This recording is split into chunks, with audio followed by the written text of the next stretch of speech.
Method of measurement for building and civil engineering works, which has a subtopic formwork.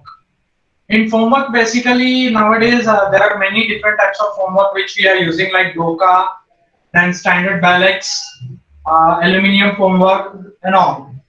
While calculating the quantity of formwork, we are taking various measurements. That is the surface area measurements. Like let's say we have a wall, then we'll take the surface area of the wall. That quantity will be our formwork quantity. So IS 1200 Part 5 gives us some guidelines for the formwork measurement. Let's see what it is about. Yeah, so method measurement of formwork generally says us that it should be precise for about 0.01 meter square. That is the decimal places that we need to be precise about. So it is 0.01 meter square. Now, as we are measuring the surface area, there has to be some deductions. Like if there is an opening less than zero point 0.4 meter square, we generally do not deduct that part of area. Means if it is more than zero point 0.4 meter square, we have to deduct so area. Now the round edges and all, we have to measure it. We can't find the surface area for round or curved measurements. So we are taking it in a running foot, and there is some price for it. Let's say X price, let's say some price. So we'll take the running meter. It's similar to what we do for skirting. We are finding out running meter length multiplied by our rate for so much length, and then we get the quantity for it. For the surface area, we do it as usually we do. Now, there is one more thing I need to bring your attention to, that is formwork to secondary beams shall be measured up to the sides of the main beams, but no deductions shall be made from the formwork of the main beam where the secondary beam intersects it. Formwork to the beam shall be measured up to the sides of the column, but no deduction shall be made for the formwork to the stanchion or column casing at the intersection of the beams.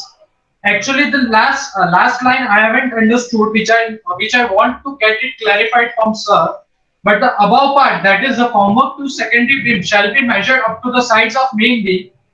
It's like when it secondary, as we know, secondary beam always lies on the primary beam. So at the intersection part, there is a patch, U-shaped patch, which is created. Actually, they are saying that we are not to deduct it from the main beam side. Means if we are considering a main beam, then we have to consider the whole side of that main beam. We do not deduct the size or the perimeter of the secondary beam. This is what this line says. Formwork to the secondary beam shall be measured up to the sides of main beam, but no deduction shall be made from the formwork of the main beam. This is the main thing which usually is neglected on site. So we need to be careful about it. Correct, correct. As a quantity surveyor, you have to make the deductions properly.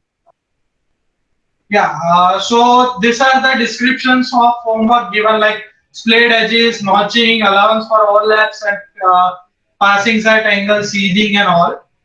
All the supports, struts, braces, it gives detail about what it is like. Main is that only in mode of measurement which I found out, which needs to be discussed in the QS. Rest all, it's a description about formwork, what is formwork and all. In general rules, we are getting usually, like as I said, we have to measure it nearest of 0.01 meter square.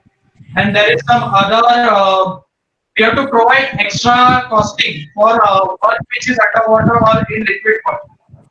All positions like near gutter area or some.